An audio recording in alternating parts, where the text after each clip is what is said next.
And we are live. There's been a change of plans. There's been change of plans because something came up. I lost power to my house last night, and I didn't get to do what I needed to do, and I had to switch up the plan. So the plan is I'll talk about the 9 already completed Premier League matches in this live stream, and I plan to do a watch along for the Liverpool Crystal Palace game, and after that we'll talk about that game separately. You see what I'm saying? So by doing that, I actually get to manage my time properly so that later I could spend some time with the wife and go and get some things done because I do need to get some things done. So, hence the reason why we're going to do match week 2 review a bit earlier than planned. So, I hope you understand, and I hope we could just get this thing done.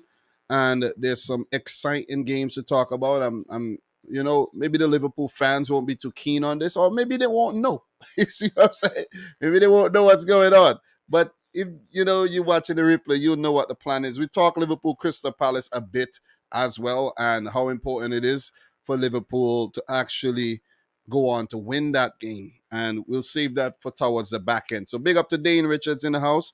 Nice to see you around these parts, and everybody watching the stream live and the replay. Appreciate it. Don't forget to smash the thumbs up button. Subscribe if you're new around here. So let us get into the proceedings right away. No delay, no delay, guys. Remember, this is something that I have to do every week. So getting it done is actually better than being perfect. You see what I'm saying? So we're going to actually start by getting into the results and talking about whatever we could talk about, whatever, I remember to touch on. And, we'll have some fun with this live stream. I have about 2 hours until the Liverpool watch along starts, and I'm pretty sure I will be wrapped up with this before then, so I could get a little breather before we get into the Liverpool Crystal Palace watch along, because it's gonna be a long day. It is gonna be a long day. For the next 5 hours, I'll be down here. So big up to Michael Olapido and Matthew Walcott in the house as well. Appreciate you guys coming through for yet another live stream. So guys, we're gonna get straight into proceedings, and let us start with, let me see, let us start with the game. We have a lot of games to talk about. Let us start with the nil-nil match between Brighton and Hove Albion and Newcastle United. A point apiece. And in terms of my prediction for this one, I did predict a draw. No, actually, sorry. I did predict a 3-1 win for Newcastle. I did predict 3 goals to 1 to Newcastle. So, my prediction was very off. But you got to give credit to Brighton, though. I think they were the better team, and they possibly could have won it. There was a clearance off the line. There was, a lot of big opportunities for Brighton, and they held their own in this game. Newcastle didn't look like they did in the previous game, where they was really, really sharp. And hopefully for them, they don't get back into that rut before Eddie Howe came in. So 0-0. You can see a lot of yellow cards sprinkled across there. We check the stats for the game. You could see Brighton boss in possession with 54.5% of the ball. Newcastle with 45, 7 shots on target from 13. You see, so when I say Brighton dominated and they were the better team, they definitely were. 13 shots, 7 on target compared to 4 shots for Newcastle, 1 on target. So, in terms of the passing and all of that, Brighton are a very, very attractive team, and I like to refer to Brighton as the mini Man City. I do have them finishing a bit low in the table this season, because they usually, for last season, remember, they started well and the form dropped off a bit. So once again, they've started well with 4 points on the board. And I'm not saying it's expected that the form will drop off, but you know what happens as the season progresses. For Newcastle, not a bad start as well. 4 points on the board, 4 massive points. And I think they might actually be counting their lucky stars that they actually walk away with a point from this match here. So just to take a quick look at the lineups, man. Nick Pope, I got to give a lot of credit to Nick Pope in this game. He was massive, I'm telling you, for Newcastle United. Pull off a lot of big saves. And I did mention that he would be one of the most, inspirational signings this season because at Burnley, he's the one that helped Burnley out a lot, man. And too bad he couldn't help them stay up. But now he's moved to Newcastle. We could see him helping Newcastle to achieve heights that they haven't achieved recently. So just to take a look at the lineup, the back four, Botman getting his first start, and Fabian Shaw. That looks like it could work out to be a very good partnership with Lascelles on the bench. Dan Burn coming up against his old team there at left back. He had to play mediator when Joe Linton and Solly March got into a little bit of a shoving match. Pretty exciting stuff there. And you could see Joe Willock, I think, has to step his game up, man. He has not played that well since that loan stint. That's a season and some ago. You know, not last season, but the previous season when he had that purple patch on loan from Arsenal. Guimaraes seems like he's off to a slow start. And the likes of Colin Wilson, Alan St-Maximin, and Miguel Almiron was up top. 5 substitutes, but only 3 used with Jacob Murphy, the super sub, Sean Langstaff, and Chris Wood getting a run out. And the likes of Jamal Lascelles, you know, he's a club captain still, but he's still on the bench. Over to the other side for Brighton and Hove Albion. Joel Veltman almost scored, you know, kudos to him. And the Brighton team looks very, very solid, even without the likes of Mark Cucurella. And I've been seeing that Pervis Estupinian, the left back, the Ecuadorian left back from Villarreal, has been linked to the move to Brighton. So he won't be a bad signing whatsoever.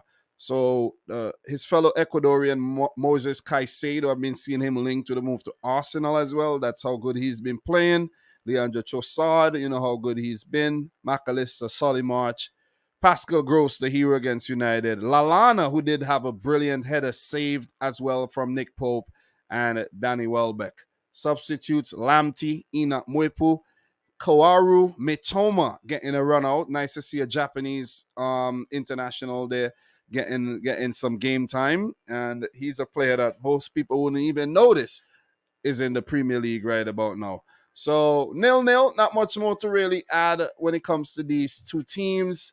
You know, if anyone have anything else to add in the chat, please feel free to do so. But in terms of any other little tidbit, I'll see if I could, you know, find anything to put in there. So in terms of that, also there's been some news. I'll give you guys some transfer updates as well for both teams. Like for Newcastle, they had an offer for Joao Pedro turned down, you know, the young Brazilian striker. And understand that Newcastle only offered around 17 million for the striker. That's not enough at all. And there's also been news that Newcastle are keen on Conor Gallagher from Chelsea, but Chelsea are not likely to entertain any offers for him because their midfield could thin out as the season progresses with Kante not being fully fit, you know, Kovacic as well. So, look, Chelsea are looking to bring in Frankie de Jong, but I don't. That'll be the only reason why they'll let a player like Conor Gallagher go. So I think that's it. That's it in terms of the updates here. I did touch on the Solly March, Joel Linton scrap in the game. That was fun to see. March was a backing down, and so was in Joe Linton. And yeah, that's pretty much all the updates right now that I have for you. There's also been Senegalese attacker Bamba Dieng linked with the likes of Newcastle, Everton, and Fulham, but they're not willing to reach the asking price of 15 million euros for the player. So that's it for that one. Big up to everybody in the house right about now. Appreciate you guys tuning in. Nick Pope was trending on Twitter. Yeah, he was very good in the game, man. Very, very good. Big up to the boy Doug in the house. Doug, how are you feeling, man? How are you feeling, Doug? How are you feeling? Long time no talk. What are you up to, bro? What are you up to? Long time no talk, man. So, look, we're going to keep it moving 0-0. And both teams do have 4 points so far this season. And in terms of the next match for these teams, for Brighton, their next game will be against West Ham. Look, Brighton are not a team that fears anybody, it seems. They beat United. They got a point against Newcastle. and coming up against West Ham, who has not started the season off very, very well, I think they'll fancy their chances. So Brighton could get off to another very, very bright start in this season's Premier League. So for Newcastle, who are fifth right now, their next game will be, I think they have a, let me see. Let me just locate that game right now. Okay, so for them, they have a game coming up against Manchester City. That's my team, as most of you guys should know. That'll be a home game for them. It won't be easy. Let's just put it out there. It won't be easy. You know what I mean? They're probably staring on the barrel of a first defeat this season. So, yeah. And that's all I'm going to say about that right about now. Nothing else to add there. Okay? Fair enough, right? Fair enough. Nothing else to add there. So big up to Eldon Transfers in the house. Big up to Claude Murphy, who's saying Tuchel asking for players to be disciplined and look at his behavior. Big up to Angel Abel in the house. Nice to see you. Mona Meli, Mo Casey. Big up to everybody. Rohit, everybody, man. Big up to you guys for tuning in to yet another one. We are going to keep it moving. There's another 0-0 game that we got to talk about, man. Wolverhampton Wanderers 0, Fulham 0. Look, right from the bat, I have to say that Wolves were the better team in this game, and they could have easily gone on to win the match if they had taken their chances in the earlier stages of the match. But Fulham staying in the game had a golden opportunity to take that, I think, an undeserved lead via a penalty. But Alexander Mitrovic's strike was saved by Jose Sa. So kudos to the goalkeeper that we give so much praise to last season. And he's coming up trumps again. As you guys could see, he was listed as a man of the match there. So poor penalty by Mitrovic. He needed to lift that one a bit more. And you could see how disappointed he is. Banged in 2 versus Liverpool, including a penalty, but wasn't able to convert that really golden opportunity here, as you guys could see pictured against Wolves. So not a bad start for both teams, you know what I mean? Fulham with another point will make it 2, and Wolves picking up their first points of the season after losing the match on opening day against Leeds United. In terms of the stats for this game, guys, you could see Wolves dominating possession with 60%, Fulham with 40%. 7 shots, 1 on target. They could do a lot better in terms of that, and I did mention that early on. And Fulham with 9 shots, 3 on target. So in that department, they were a lot better, but they wasn't able to beat Jose Sa in goal. So it was a very, very good contest between two teams that, I don't really have high expectations of this season.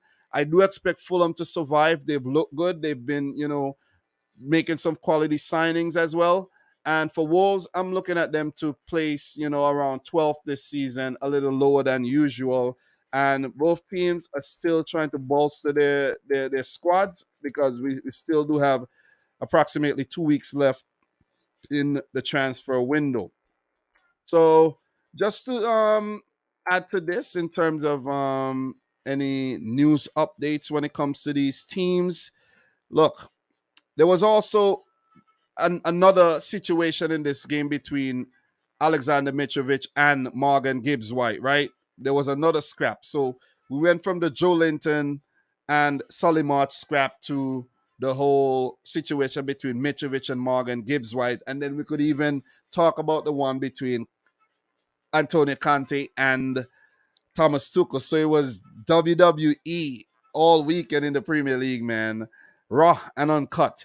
So Monday Night Wrestling. I'm doing the coverage right now. So Wolves manager Bruno Lage says Alexander Mitrovic and Morgan Gibbs-White should have seen red, because they were both actually headbutting each other, and it could have get really, really ugly. And I think the refs were very, very reasonable when it comes to that, though. So yeah. Look, a player that we got to keep an eye on in terms of his movement is Ruben Neves. Wolves are looking to tie him down to a long-term contract, but he's always in the rumors to be leaving for another club. So Fulham are also looking to bring in another player, and that player is Hwang Wee-jo. I think that's a Korean player that plays in League On, if I'm not mistaken. I might be wrong there. I might be wrong when it comes to that one. But there's still a lot of movement to be done when it comes to the transfer window, though. Something that I did not touch on is the lineups. We could take a quick run through the lineups to see if there's any players that made their debut and all of that. It's interesting that Marek Rodak is still in goal for Fulham, and Bernd Leno is playing backup like he did at Arsenal. So I don't know if the manager Marco Silva is looking to see if Rodak is going to slip up, and then he could bring Bernd Leno into the setup. Let's keep an eye on that one. It's rare that you see two Americans in the defense for one team, but you see Ream and Robinson there. Tosin Adebarayo, former promising Manchester City prospect. He's doing well. Quite a few seasons he's been, at the mainstay at the center back there for Fulham. So nice to see him back there, though. Really, really nice to see him doing well. Look, Paulinia looks good in their midfield. They kept a clean sheet in this game. So big things to come for Fulham, it seems like. And it seems like I'm making a quality prediction by predicting them to survive. Kevin Mbabu did get a run out. Tom Kenny, Tyrese Francois, an Australian there. I don't know that player very well. And Jay Stanfield. Issa Diop is now a new Fulham player as well. So just keep that one in mind. Shane Duffy as well came over from Brighton. So we're still going to be doing a lot of this, like taking a look at like lineups to just get familiar with players. As you guys can see, Adama Traore now back into the Wolves setup. He did feature off the bench in a 78-minute, didn't really do nothing. And Gonzalo Guedes did make his Premier League debut there. So 0-0, nothing more to really add when it comes to these teams, to be completely honest. And, yeah, what I mean? 0-0 match, not much to really talk about, but the fight and, a few transfer links, nothing really exciting to touch on. And most people don't really care about these teams as well. For some reason, teams don't really care. Players, most fans don't really care. Fans really care. Pardon me when I say teams, but fans don't really care too much. All they want to hear about is the big six. You know what I'm saying? The big six: Liverpool, Spurs, Arsenal, United. Man City and Co. That's all they really. So these matches, most people don't really spend too much time talking about these games. But that's it for that one, and we're gonna keep it moving. So big up to everybody in the stream right about now. What are you guys saying? Let me see. Let me see. Eldon is saying nearly every YouTuber predicted Fulham to get relegated. Well, that's an easy thing to do. You know what I'm saying? It's very easy to say, yeah, Fulham's going to go down, because they usually do go down. You see what I mean? But to start the season off with 2 draws isn't bad at all. That's 2 huge points for them. So Eldon is saying that he predicted Fulham to survive. They made some decent signings indeed. Big up to Jersey Boy in the house. Thanks. Nice to see you. Thanks for stopping by. What else we have here? Dane is saying beating United ain't hard. Dane, bro, I feel for you these days, man. You've been dealing with some really, some tough times, some hard results. Must be very, very difficult to be a United fan these days. Is United still part of the Big Six? Yeah, they are. They are. What did they come in last season? What did they place? 5th? They still are. It's still part of the Big Six, so it's only fair. They should pull they pull things back and start picking up some good results sooner rather than later, though. You know what I mean? They should. So look, we're gonna keep it moving, guys. We're gonna move on to another game here, and let's talk about another draw. Let's get the draws out the way. Southampton 2, Leeds United 2. And by the way, guys, in terms of my predictions, for the game between Fulham and, let me see, my prediction was for that one. Fulham and Wolves, I did predict a 2-2 draw for that one. And the Southampton versus Leeds affair, I predicted a 1-1 draw. So I didn't get the Brighton Newcastle one correct, but I did predict the 2 draws for these last 2 games that I've been talking about: the Southampton Leeds and the Wolves Fulham. So pretty good, man. Pretty good, when it comes to predictions. So in this game, this was a weird game because I was following this game while watching another game. I think when I was watching a City Bournemouth game, this one was on as well.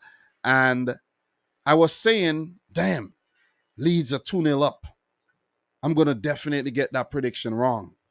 And then, bam, Southampton pulled 2 goals back and ended up joining the game. So, you know, you got to give a lot of credit here to Southampton for coming back and snatching up a point here after losing, that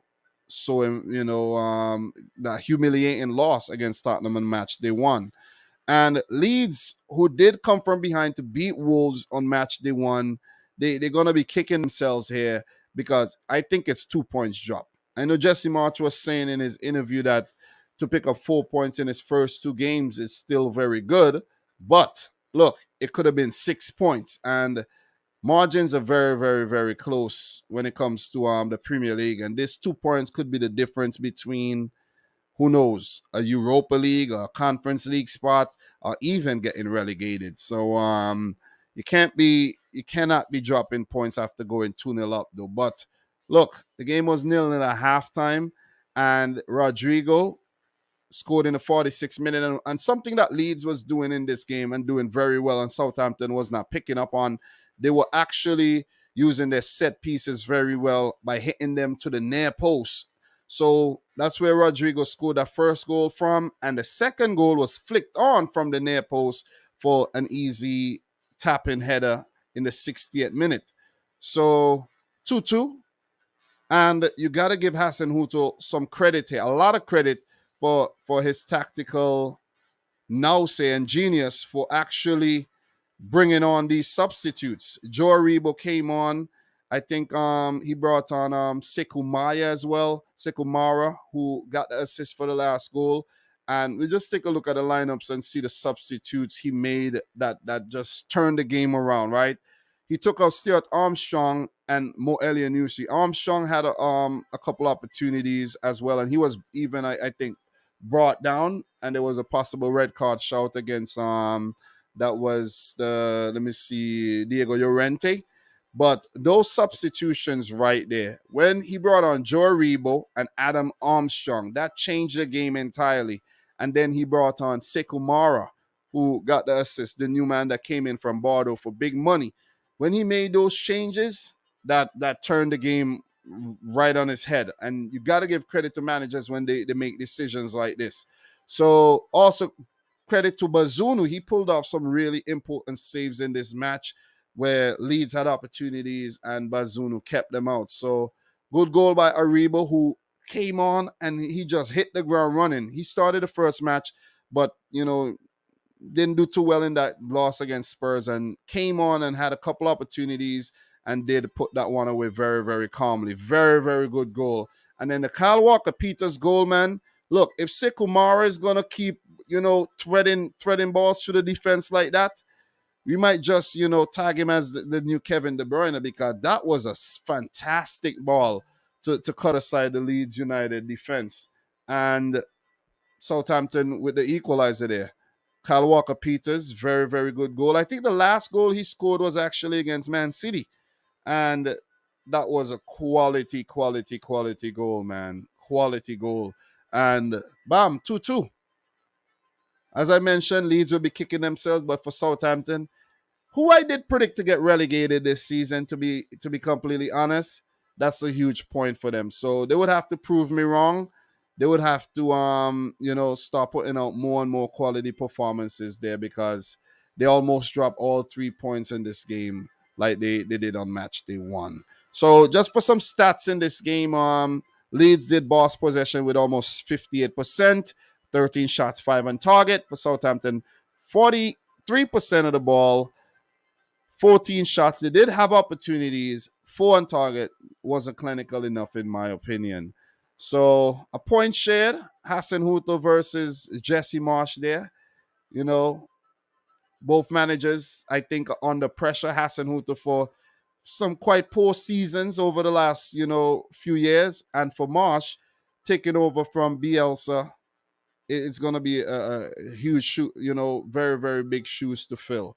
So all the best to both teams this season as they look to stay in the Premiership. So look, just to touch on the 11s and see if we see anybody, see anything worth talking about. For the Leeds United 11, I think they went in with the same team. You can see the midfielder of Aronson, Roca, Tyler Adams. That's three players that Jesse March brought in. He's sticking to them. And something that I have to mention, and it almost slipped me, is that Patrick Bamford picked up a hamstring injury in the 28th minute, but Jesse March did come out and say he won't be out for too long. So I have to wait and see if I see a follow-up prognosis on his injury to see if he'll be out for a long-term period or a short-term period.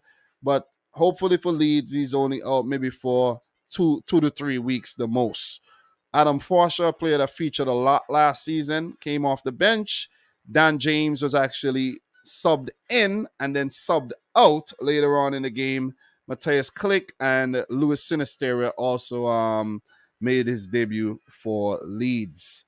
Sekumara came off the bench. He's one of their new man. Joe Aribo is another new player. Jack Stevens didn't. He got to run out. He's being he's not featuring a lot for Southampton these days. Adam Armstrong made a good impact off the bench there as well.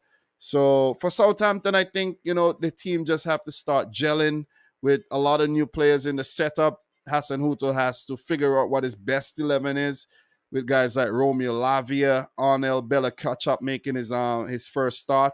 He did get a nice little run going forward, and his shot went barely over the crossbar. So he looks like he got some fire in him, and he could develop into a quality player. We know that's what Southampton does, and as I mentioned, Gavin Bazunu was very very good in goal despite conceding 2 goals. And I don't think he could have even done anything to prevent those goals from going in.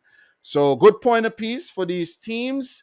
And in terms of who they do play next, Southampton, their next game will be against Leicester City. Then they do have an EFL Cup game against Cambridge United. For Leeds United, their next match will be against Chelsea. So that's a huge game. And they're coming up against a Chelsea team who has started the season off relatively okay. And it's going to be a game where it'll be against all odds for them to pick up some points there, man. So that's it for that game. In terms of any little tidbits on transfer links, let me see if I find anything for you when it comes to that. I'm pretty sure there is, and teams are looking to bring in new players. Look, I will touch on this more during the preview for next week, but Leeds are targeting Italian international striker Wilfred Nanto, who plays for FC Zurich. So look out for that transfer, if it's going to be completed or not, and maybe that's some cover for Patrick Bamford, who's very injury prone these days. And I think that's it. That's all I have for now in terms of Leeds United. In terms of Southampton, let me see what I got here for Southampton, and I share some tidbits there from the Southampton. Okay, so nothing here from Southampton though, so we're definitely gonna keep it moving there. So yeah, and there's also been an article where there's been said that Hassan Huta is losing, faith in some of the Southampton players, the players that was there for a while, maybe guys like Oriol, Romeo, and, Jack Stevens and co. And that's why he's probably brought in a lot of new players, a lot of new young players that could, adapt to his philosophy like really, really fast. So that's it for that game. 2-2 points shared. And I think it's a huge point for Southampton having been 2-0 down in that game. And for Leeds, they let Southampton off the hook there, and it's 2 points dropped. So big up to everybody in the house. You see the numbers are going up, guys. Don't forget to smash the thumbs up button for the live stream and for the consistency coming back week after week, regardless to what's been going on. As I mentioned early on in the stream, guys, the power to my house went out 8 o'clock last night, and one of the lines coming in feeding the house was actually broken, so they had to run like a temporary line from a light pole outside, and run it into the house for me to get power. It's a good thing I wasn't live last night. You see how things work out, man. Usually I do my live streams on Sundays, and just this Sunday I was like, I'm gonna do it Monday when I do the live after the Liverpool game, and then I would have been live or would have scheduled a live and wasn't able to do it. So everything works out, man, for the better. So in terms of comments, let me see what you guys are saying here. United aren't a big six club right now, sadly, only based off size and fans. Well, they did place top six, so the big six is actually based on top six. So let me see. The result of the weekend was Forest winning. We're going to get into that game next, actually. Claude Murphy, is it only 2 games when the going gets tough? Fulham would struggle. Okay, yeah, I understand. But you got to give them credit for what they've done so far, picking up 2 draws. You know what I mean? It could have been 2 L's like Manchester United. Big up to the boy Errol Brown, who's saying United will. I don't know what you mean by that, but yeah. AD, how are you doing, man? Appreciate you coming through. Elevator, who's saying United are bottom of the league. Yes, and in case you need a reminder for who's at the bottom of the league, if you check the table right about now and you scroll down to the bottom right here, you could see it is Manchester United doing what Arsenal did last season by being at the bottom of the table. And another thing, they do have Liverpool to play next, so it could only get worse from here on. It could only get worse. And I did mention that if it does not get worse, it means that things won't be looking too good for Liverpool this season either. Because you drop points against Fulham, we don't know what's going to happen against Crystal Palace. And then if you drop points against United, we know how close the league is. Lost it by 1 point last season. And it could get. You see what I'm saying? It could get very, very, very ugly this season. So it's important, it's imperative to pick up these wins early. So what else we got here in terms of comments, man? Let me see what else we got before we move on. So, all right. So Victor is saying London has 7 teams in the Premier League thanks to Fulham. London is a boss. A lot of London derbies this season, man. A lot of London derbies. And if you don't know the London clubs in the league this season, let's go through them. West Ham United, Crystal Palace. We got Fulham. There's Chelsea. There's Tottenham. And there's Arsenal and Brentford. So seven teams from London in the Premier League. So London run things. You know what I'm saying? London run the league. Just means they're not winning the league, but they got the majority in the league.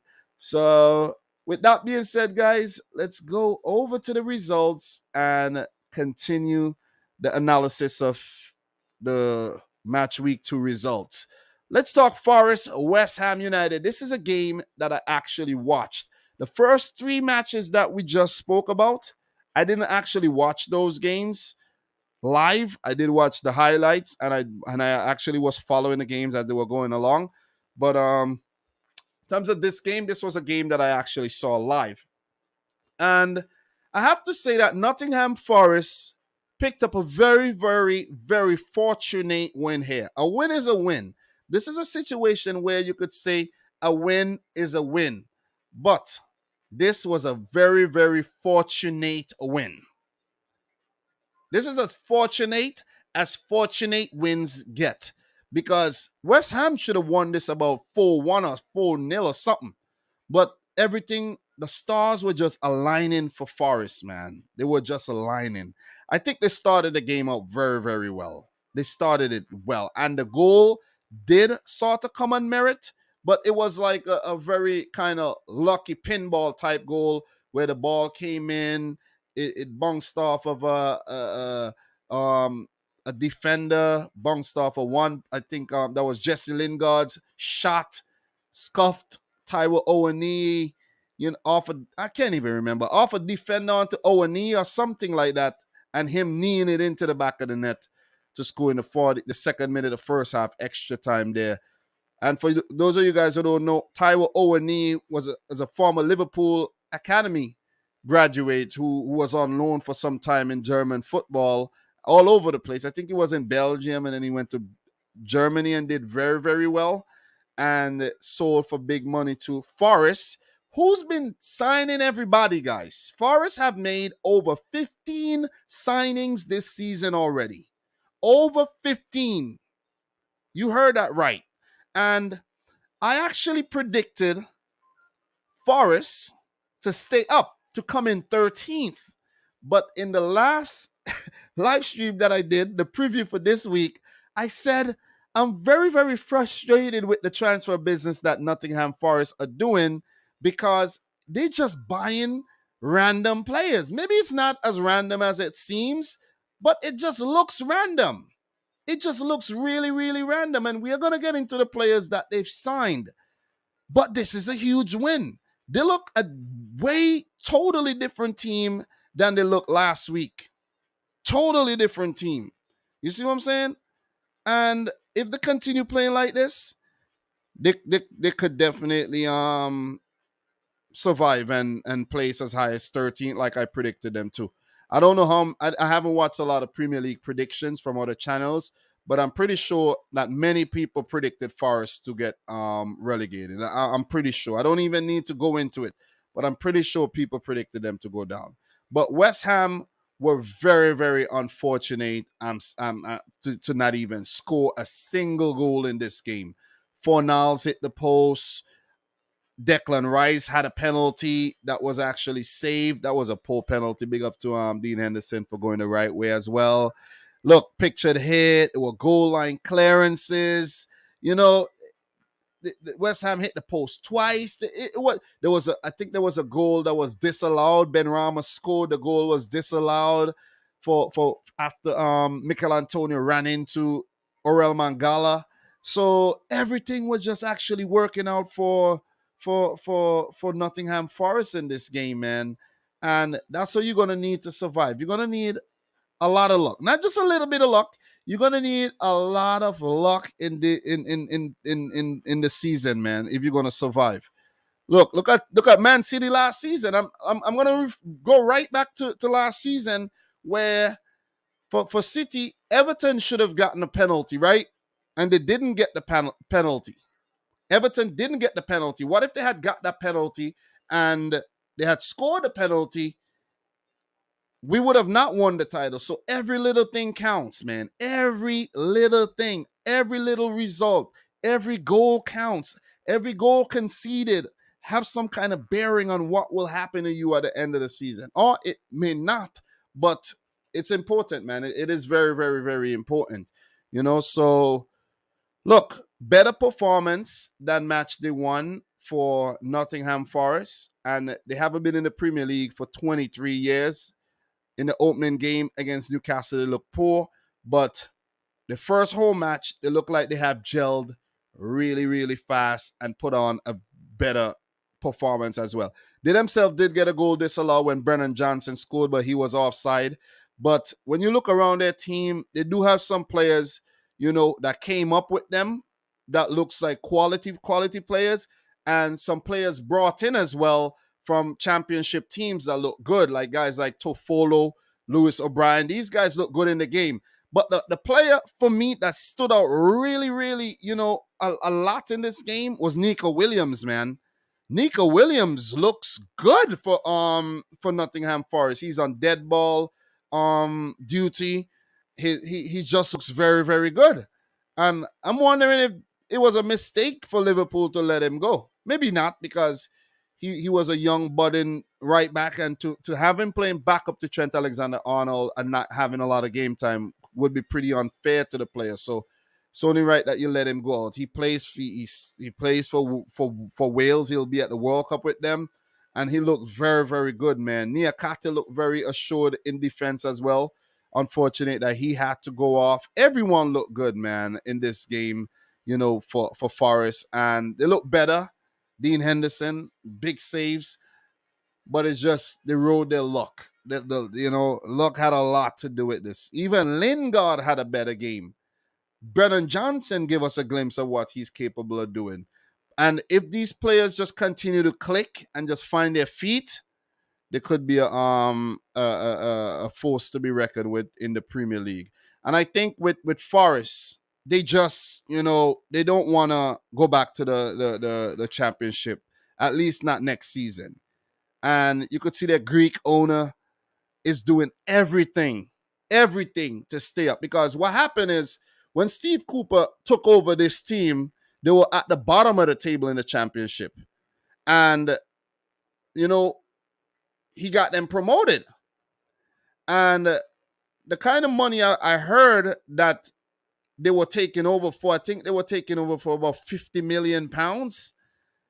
And to get promoted and to get that advertising money, and to be, they say, hey, man, I didn't even pay a lot. He's probably saying, I didn't pay a lot for this club. I'm in the Premier League. I basically, making my money back. The investment was a good investment. Why not try to stay up in the league and get this money every single year? Because it's all a business. Everything's a business, guys. Don't get fooled. Everything's a business. So they did well enough to hold on, though. And, hard luck to West Ham. They went out there. They did as much as they could do. I think they did a lot of things right, but just wasn't fortunate enough on the day to get the ball in the back of the net there. Skamaka came on, and I think sooner rather than later, we're going to see Skamaka from the start instead of Mikel Antonio, who in his first two games has not looked like his regular self. You know what I'm saying? You could see West Ham struggling for form as of now. So hopefully for them, when they go into the Europa League playoff, the Conference League playoffs, I think they have that game coming up pretty soon. They could actually find some more form by getting more and more game time under their belt there. But it wasn't a bad performance, but at the same time, luck just wasn't going their way. Fabianski, I could remember, pull off a big save in this game as well. So big win for Forest, first of the season, and hopefully for them, first of many. Very poor start for West Ham. 2 losses in 2 games, have not scored a goal, and this is very uncharacteristic of the Hammers. So that's it for that one. But I do have to give you guys some more information on these teams here. Look, just to touch on the stats really quick. 57% of the ball for West Ham, 19 shots at goal, 5 on target. So they had the opportunities, just no luck going for them. For Forest, they themselves had a lot of chances as well. As you know, West Ham would always give you chances. 13 shots, 6 on target. And it was just a very good game of football, I have to say. And Forest ended up, picking up all 3 points. So just to give you transfer updates here for Forest. I just want to touch on Nottingham Forest a little because we have a lot of movement here. A lot of movement for Forest, man. So, look, for Nottingham Forest, they just signed on Remo Freuler from... Oh, I did promise to run down their transfer business, and I'm gonna hit you with that right here. I'm gonna hit you with the transfer. Instead of going through the rumors or anything, I'm going to just hit you with the transfer business done so far this season, okay? So, look, Owani, 20 million. Nika Williams, 20 million. And this is all euros, right? Emmanuel Dennis brought in from Watford for 15 million. Orel Mangala from Stuttgart, 13 million. Musa Niakate from Mainz, 10 million. I did watch a Mainz game over the weekend as well. It was weird watching the Bundesliga, I have to say. Did watch 2 games on the weekend. Mainz played. Who did they play? I can't even remember, man. God, I can't remember. But I think they played Union Berlin, and Bayern Munich versus Wolfsburg almost put me to sleep. They brought in Julian Biancone from Troyes, 10 million. Remo Freuler from Atalanta, 9 million. Omar Richards from Bayern Munich. Not going to go through the money anymore. Lewis O'Brien came in from Huddersfield along with Harry Toffolo, and those players did well in that game against West Ham. Brandon Aguilera coming in from a Paraguayan league. Jesse Lingard on a free. Checo Kuyate on a free. Wayne Henderson on a free. And then they brought in Henderson, with Dean Henderson on loan, Richie Larea, I think actually went out on loan if I'm not mistaken. So those players that you see here, the transfer, the record arrivals. This is actually just record arrivals, So I didn't even click the incoming and the outgoing. So let me just go back here. I don't know why I click record or arrivals for this one, but all those players that I just mentioned were brought in this season, if I'm not mistaken. Richard Lorray, I think, went out on loan. So just to click on the arrivals again, there's a few more. I think there's a few more that I missed. Let me see. All right, I did click the same thing that I just clicked on again. And I want to just touch top arrivals. Yeah, that's not what I actually want to get though. So we go to transfers, current season's transfers, and just to pull that up right here, we have a few more, maybe. Let me see. Let me see. All right, that's it. That's it. Those that I mentioned, those were it. Those were it. In terms of players leaving, Bree Samba, they let go a few players and a couple players went out on loan. I wanted to see Richie Larea in the Premier League, but he went back to the MLS to Toronto. So maybe, I don't know. It's better that he goes to Toronto to play, with a couple Canadian players because he's going to be at the World Cup this year. And I think Richard Larea is good. Ethan Hobart, a goalkeeper, American international there. Aguilera sent out on loan as well. So yeah, that's pretty much it in terms of Nottingham Forest. And they will be bringing in more players, by the way. There will be more signings by Nottingham Forest, just so you know. There will be more because there's more rumors, and from what I could tell, these players want to go to Forest for some reason. I don't know what they're offering over there, but they offering some good ass Kool-Aid over there, man. Because a lot of players are joining Forest. They believe in the whole the whole project, and you got to give a lot of credit to Steve Cooper because remember he was a manager that won the under-17 World Cup with England. You see, so I don't think it's a fluke thing what he's doing. So he probably knows more than I do, of course, on why he's bringing in 20 players this season. He knows. He knows, but it's rather weird. It's very, very, very weird, man. Very, very weird. So, look, there's also been transfer news that West Ham are interested in signing Club Bruges attacking midfielder Hans Van Aken, who's a very, very good player, I have to say. And let's see if that deal would actually go through. West Ham are also looking to bring in Chelsea left back Emerson Palmieri as well. So let us see if that one actually happens. And they're also looking to bring in German international center back or defender. He's very versatile. Thilo Kehrer from PSG, pardon me, and not PSV, PSG. Okay, so West Ham is still looking to make some signings there. So I have spent a lot of time on this game. Big up to everybody in the chat right now. Appreciate you guys tuning into yet another one. Make sure you smash the thumbs up button for the stream. We are going to keep it moving. And the next game that we're going to go on to, let's talk about Aston Villa 2, Everton 1. And look, in this game, we had Danny Ings scoring a very good goal in the 31st minute. He had to do a lot of work, a lot of swiveling to get that shot off. And goalkeeper Pickford didn't have a chance to save that. And then we had a goal by Emi Buendia in the 86th. And then Luka Dean own goal in the 87th. So Ollie Watkins picked up the assist for both Aston Villa game, which would do his confidence a whole lot of good way. He came into the starting 11 ahead of Jamaican international Leon Bailey. So look, the first goal, very, very good goal, I gotta say. Very, very, very good goal.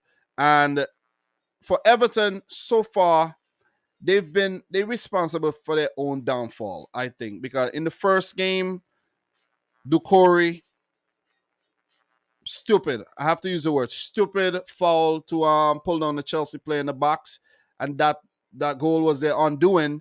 And then in this game again, I think there was a turnover for the Danny Ings goal, and for the Buendia goal, it was a turnover by the new boy Amadou Onana, who looked really good, by the way. Onana, I'm telling you, this guy is a baller. I thought he was from France, but he's actually Belgian.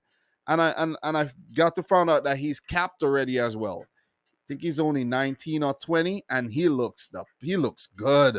I'm telling you, Amadou Onana looks really, really good. So for Everton, they will be hoping that he stays fit and he could help them, survive the drop again, where it's not a good start. Two losses in two is not a very good start at all. So you could see Luca Dean there coming up against his old team Everton, scoring that own goal, and that was all from great work from Amadou Onana running to the byline and putting that ball into the box there.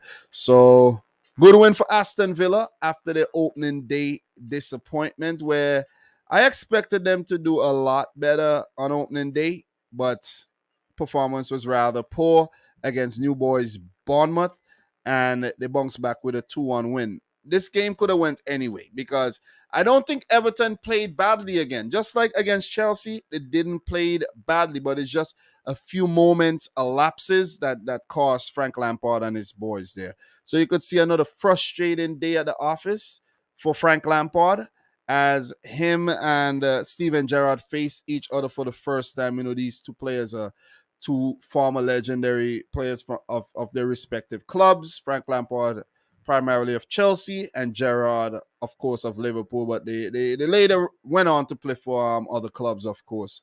As we know, Lampard went into the MLS for NYCFC, and then later Manchester City, and Steven Gerrard for LA Galaxy after his Liverpool career. So it was nice seeing these two managers up against each other. And I kind of feel bad for Lampard to be completely honest, because it's not his fault though. It's really not his. I don't think it's his fault. He's trying his best. But if you look at their team, man, Pickford is the mainstay, but the team just keeps constantly changing because of injuries. Yerry Mina is out for foreseeable future. Then Ben Godfrey, who's a very, very good defender, he's out until after the World Cup, which means Connor Cody, new man, came in, looked good for the most part, but still couldn't do enough to keep out those two goals, Mason Hargate and Tarkowski. This is a new defense. And you could see their midfield, they had a makeshift forward. Let's talk about the forward line more so ever than the midfield. And the midfielders, you have Iwobi, who's not a natural midfielder. You see what I'm saying? And you have no main striker, where Rondon was on the bench and not trusted from the start. Dwight McNeil, these guys are not goal scorers. These guys are not goal scorers, and that's Everton's problem. They're not scoring. So I think next game we're going to see Onana slot into the midfield. We look at the bench here. Dele Alli has to be involved somewhere or the other. It's crazy how much he's fallen off, though. Tom Davies came on early on in the game after the injury there to Doucouré, and he doesn't do much creation when it comes to he's just a player that has high work rate and helps around in the midfield. Another player who's been absent is Allen. I don't know if he's going to leave the club, but Frank Lampard got to look to get these players involved. Got to look to get Vinagre involved. Got to look to get Seamus Coleman back into the mix. You see, because if he doesn't do that, they're gonna be they're gonna just continue losing and losing, and then who knows? Maybe he'll get the sack. But good bounce back here for Aston Villa. Had a lot of positives. Also, some news that the captaincy has been stripped from Tyrone Mings, and you could now see that John McGinn is the captain of the team. Emi Martinez looked good in goal once again.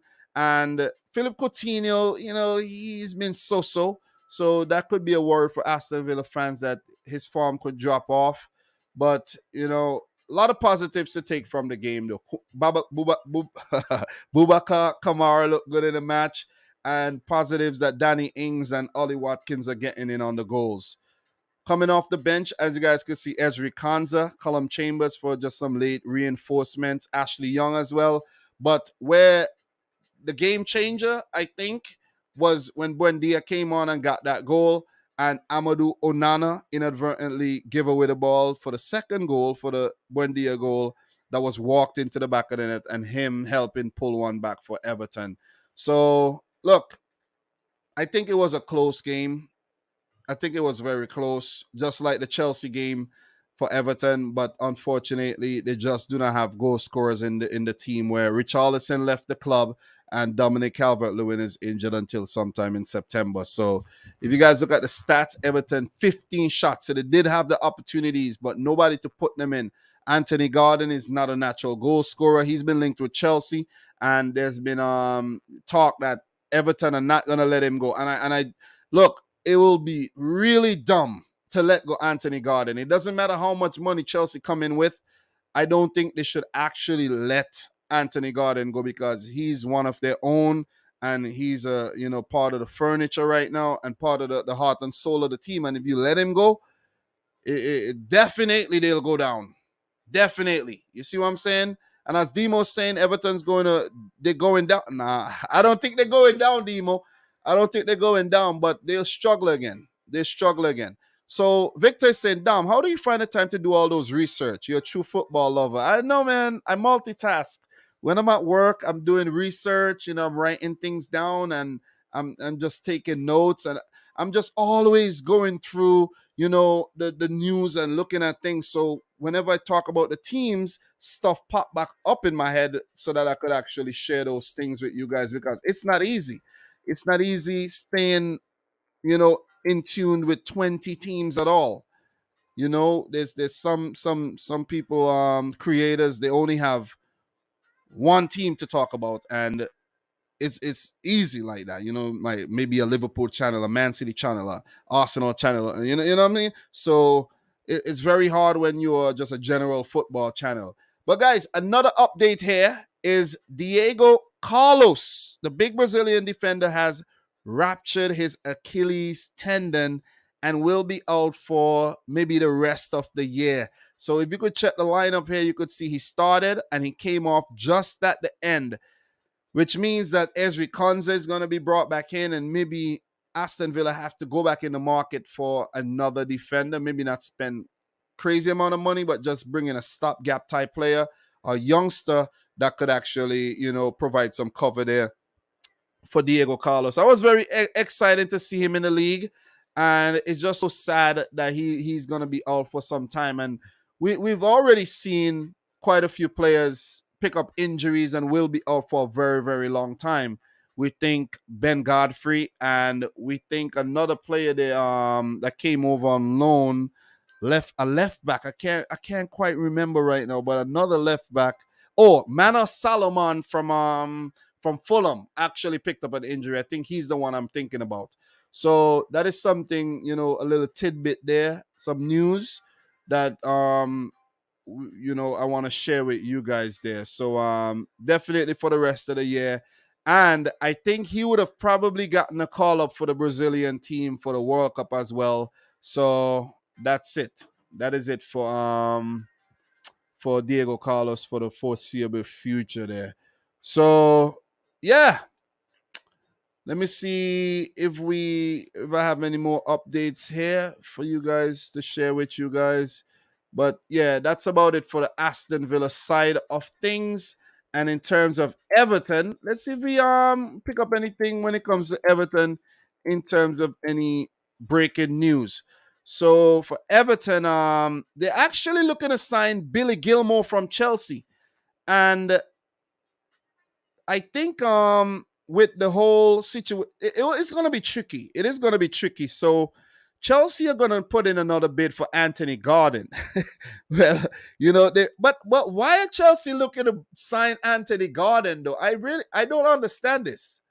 I don't understand why Chelsea are trying to sign Anthony Gordon. Don't they have enough freaking players in their team that's not featuring like a Pulisic and a ZH and a Callum Hudson-Odoi and all? Why are you trying to bring in Anthony Gordon? I don't get it. Seriously, I don't understand. But that's been in the rumors right about now. And Everton are looking to bring in Gilmore. I think Gilmore would be a good addition, but it might, who knows? It might not work out. It didn't work out at Norwich last season, and it might not work out at Everton. And there's also been some talk that Leon striker Musa Dembele is on the the radar of Everton, and also a few other clubs, including Nottingham Forest, West Ham, Fulham, and Villarreal. So there's also been talks that bigger clubs like Atletico Madrid, who he spent some time with, Juventus, and Fenerbahce are going to look to sign him on a free next summer. So Moussa Dembele could be a wanted man. But Moussa Dembele, when he was at Celtic, he used to bang him in for fun, and then he got a move to Lyon, and then he got a move to Atletico Madrid that didn't really work out too well, in my opinion. And he's kind of falling off the radar a bit lately. But maybe just my radar and not the radar of these teams. So look, Chelsea, this was an update 7 hours ago that Chelsea are ready to test Everton's resolve with new £50 million offer for Anthony Gordon. I really don't think Everton should accept this bid. Gordon is a quality player, and he is the future. And you can't allow Chelsea to take your gem from you like that, man. That could look. You take Richarlison out the team, you take Anthony Gordon out the team, with Calvert-Lewin not being fully fit. That will definitely relegate Everton, in my opinion, because last season Anthony Gordon provided a lot of inspiration for Everton when they needed it the most. And you can't let a player like that go. You really can't. You can't.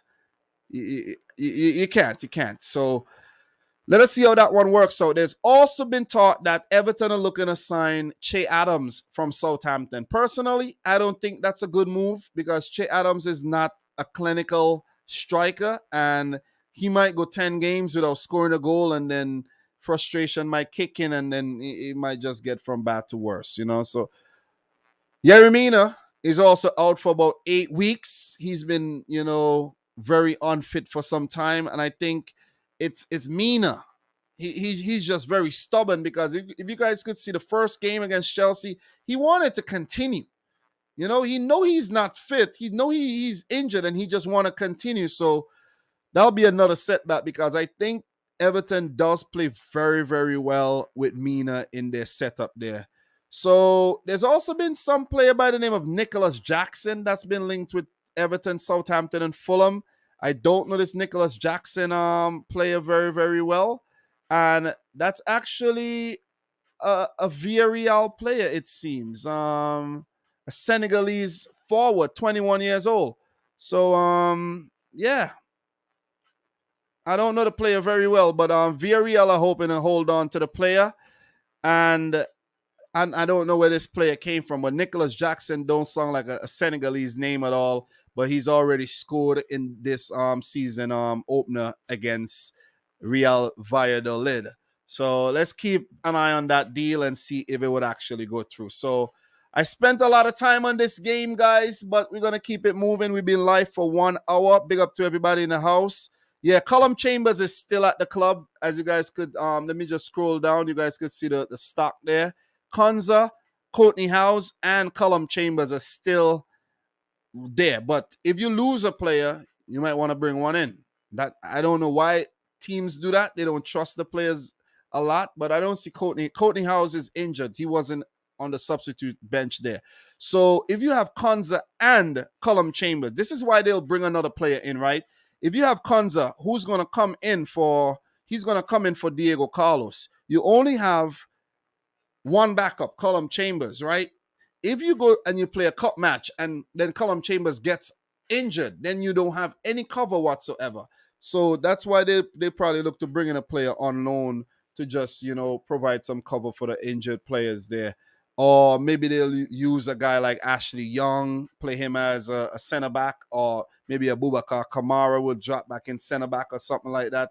So there's always things you could do to remedy those situations. So guys, if you haven't yet liked the video, make sure you do so. We are live on both my channel. I have a couple channels, but I've started multicasting over to the more Dominic Rich channel as well.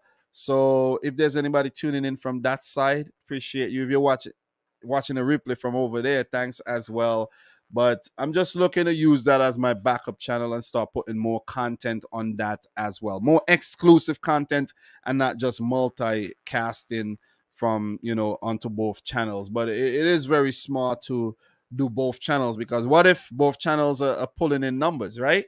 So we're going to move on, man. I don't have much time until the Liverpool watch along. It's going to be back-to-back live streams where I'm gonna do the Liverpool Crystal Palace watch along, and I'm doing the review before. And my reasoning, I had to actually run this through to my wife. I said, wife, you want to go out to do some shopping, right? She want to buy some curtains or something, right? And we gotta buy a few things in the house, and what I mean, so on and so forth. So I figured, okay, if I spend the next 2 hours doing nothing and then go live from 2:45 to whenever the Liverpool game ends, which will be about 5 o'clock in the evening, my time, right? After that, I want to go live to do the review for the week. What if I do the review first, do the watch along, and then that's it? You see what I'm saying? Then go out for maybe 3 hours and come back later, maybe do a couple clipping and whatever, and then I make everybody happy, and most importantly, the wife happy. That's priority, right? That's priority. Happy wife, happy life. Don't forget that. But yeah, man, let us continue. We have a few more big games to talk about, and just to run through, we have Arsenal, Leicester, we have City, Bournemouth, we have Brentford United, and we have the Chelsea Tottenham. So we're doing very, very well. And we won't spend super, super long on every single game. A game that I'm not going to spend super, super long on is Man City 4, Bournemouth 0. And that was my exact prediction. 4-0. And we've beaten Bournemouth 4-0 on a few occasions. This is the 11th meeting between Bournemouth and Man City in the Premier League era. And Man City have won every single game. Every game. Comfortably most of the times. And it was a formality, man. It's just that I'm surprised that we didn't score more. That's my only problem, is that we didn't score about 8. Seriously, I know I sung like, I sung kind of spoiled right now. Yeah, Dom, you could say that easily. Look at your team, but we should have scored 8. We really should have scored 8. So the goals: Ilkay Gundogan 19th minute, Kevin De Bruyne 31st, Phil Foden 37th, and Jefferson Lerma own goal in the 79th. Give City a 4-0 lead to win their second game this season after the 2-0 drubbing of West Ham United. So now 6 goals scored, none conceded. That's 2 clean sheets for Edison. He hardly had anything to do in this game. But before we get into the nitty-gritty, let's just run through the lineups here. And for Man City, I think only one change: Grealish out and Riyad Mahrez in. I like that change. I really like that change. Even though Grealish played well in the West Ham game, rotation is very, very important. And as you guys could see here, what Pep did that I like is he took Phil Foden off, who started the first game, and he brought Grealish on at halftime. So Foden's a happy man. Foden's happy. He scored, right? Foden scored. He's happy.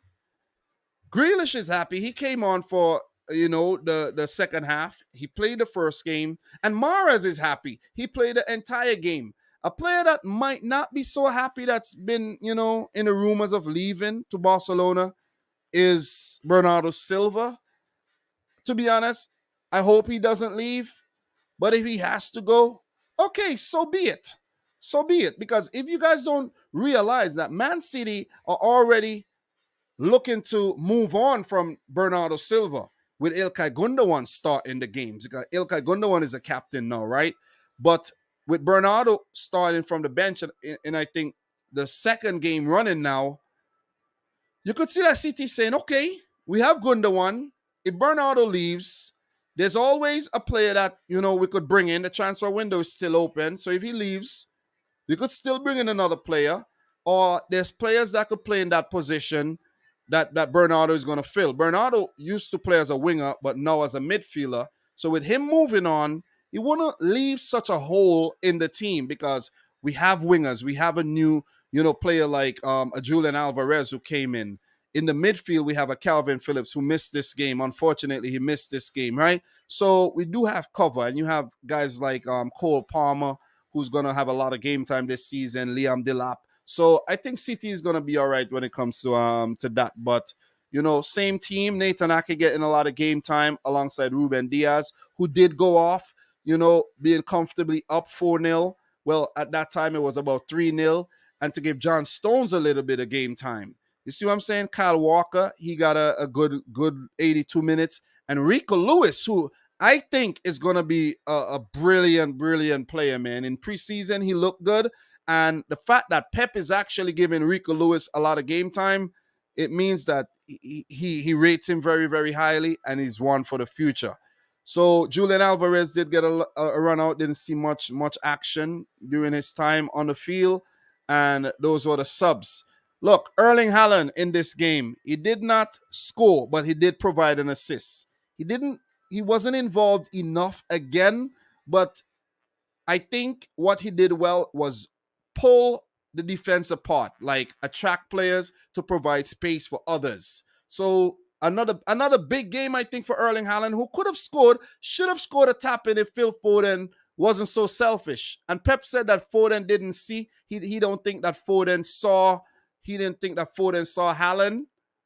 But in the future, he will see him because Haaland is always there. So Foden and other players, they know when they have the ball to square the ball. Haaland will be there. Haaland is inevitable. He will be there. Unlike, false nine of the past who might not be there. Haaland will be there. So let's just keep an eye on that situation. Look, big up to Rodri. Another brilliant game for him. But look, man, look.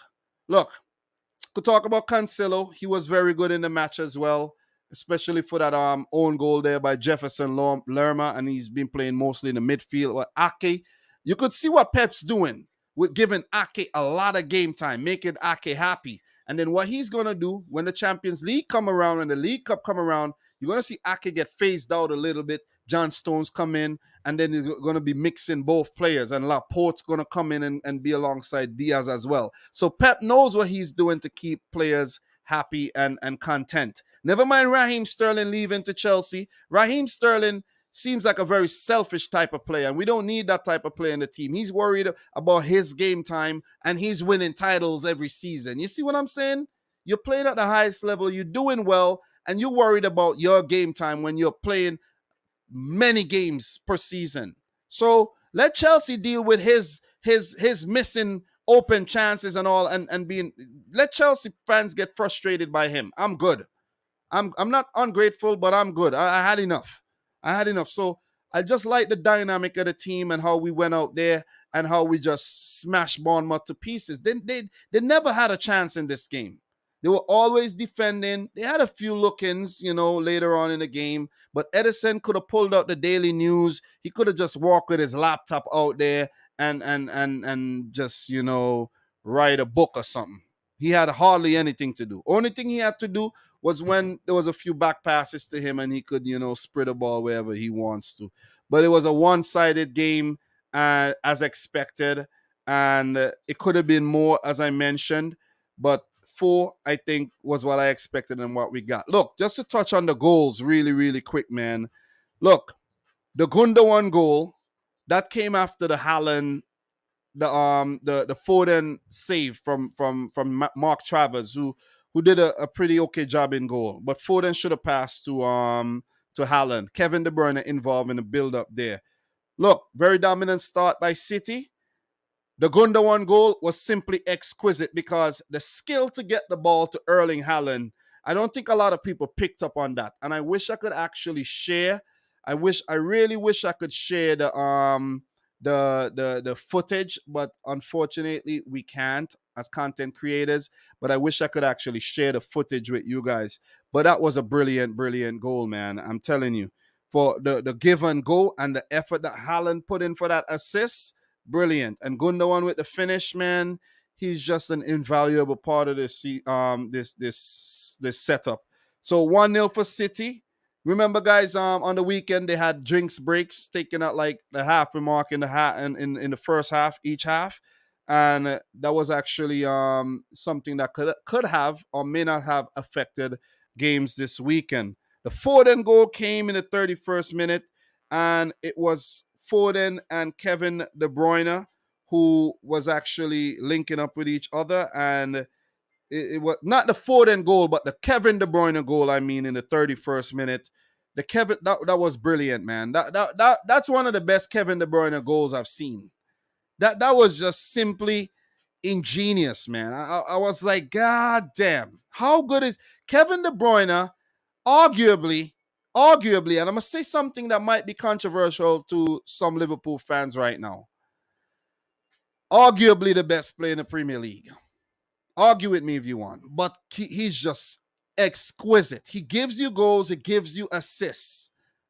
And you could see the assist there in the 37th minute for the Foden goal. It's just like, I don't know. City has to start thinking about the next player to replace Kevin De Bruyne, because if you think ahead, you won't have that headache when the time comes. But he's irreplaceable. He's damn good, man. He's damn good. And look, Kevin De Bruyne for the Ballon d'Or next season. Maybe not this year. I think it might actually be what you call it.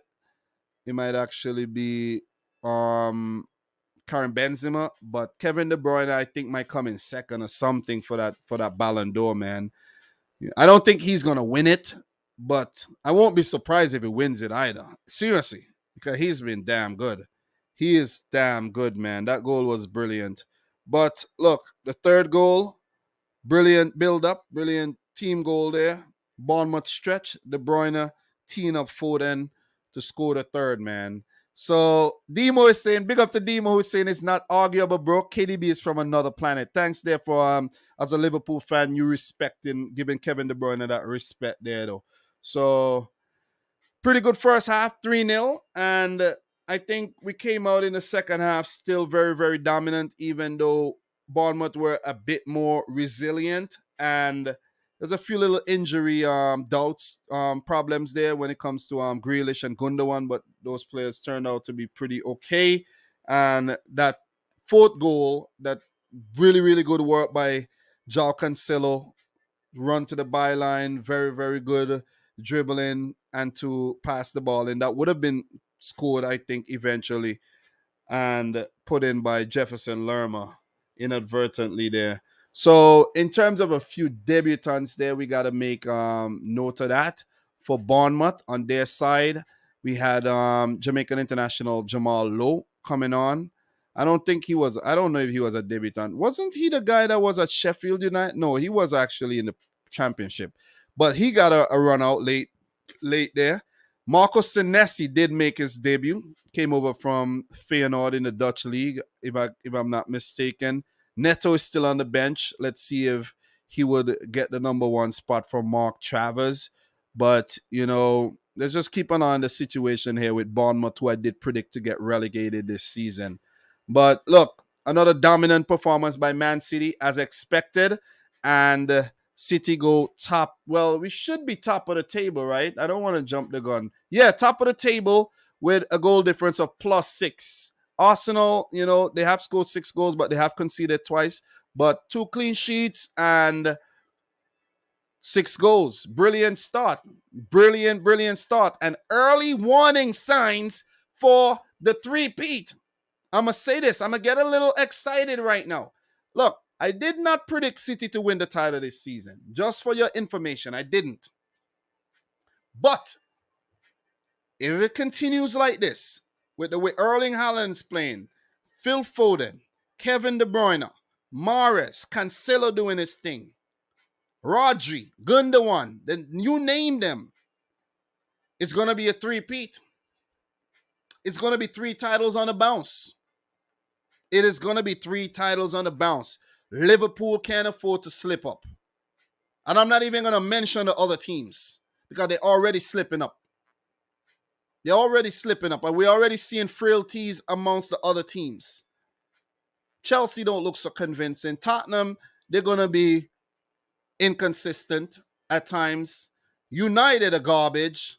Arsenal are the closest thing to City so far this season, but we know they could go through periods where we wonder, like, God damn, what's happening?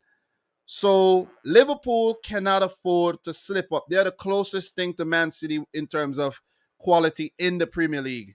And if they draw games like they draw games last season, three-peat, three-peat. Don't make me say it.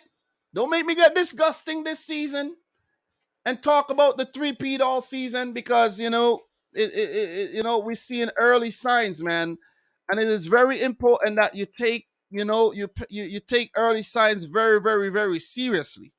All right. So, guys, in terms of some news, I'm not even gonna get into the stats. One-sided games, very, very one-sided. Man City play Newcastle in their next game, and for AFC Bournemouth, their next match is a difficult one. That'll be against Arsenal. So, just for some news updates, just for you, latest here, seeing for City in terms of transfers, Barcelona have blown their hopes of prizing Bernardo Silva away from Man City with their dirty tricks campaign to unsettle the midfielder. But Barcelona can't even register new players, you know what I mean? And they're still pursuing Bernardo Silva. I don't know. Maybe if they do get Frankie de Jong sold, that could happen.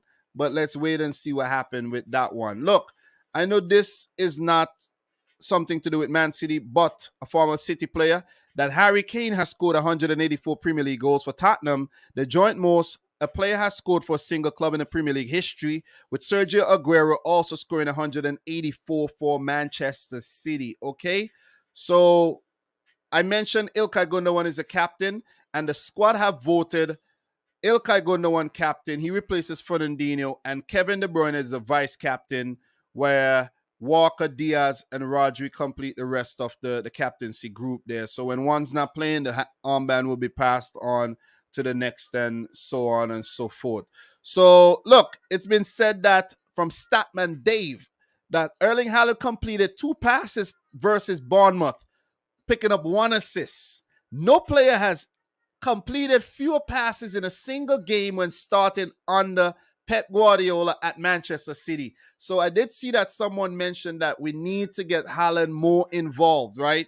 But sometimes the non-involvement is also key, because he pulls and attracts players to make space for others. But Erling Haaland, you gotta be involved a bit more though. Seriously, you gotta be. 2 passes completed is very, very, very poor. Look, the obvious girl is mentioning here that there's a disagreement. Disagree with you on Raheem Sterling. The guy owes us a damn thing. God forbid he wants more playtime for himself. Ferran Torres didn't even last a season, but didn't get the heat. Wonder why. Man, look, Ferran Torres, I don't miss Torres. He was a top-in merchant anyway. He's at Barcelona. Let's see how things are going to work out for him over there with all the competition for places. You know what I'm saying? For Sterling, I think Sterling used to get a lot of game time. You want to play every game, bro? You know what's going to happen to Sterling at Chelsea? Remember, I told you this. Sterling is going to be starting, not scoring, and then bench. Remember, I told you so. Remember, I told you that. Okay?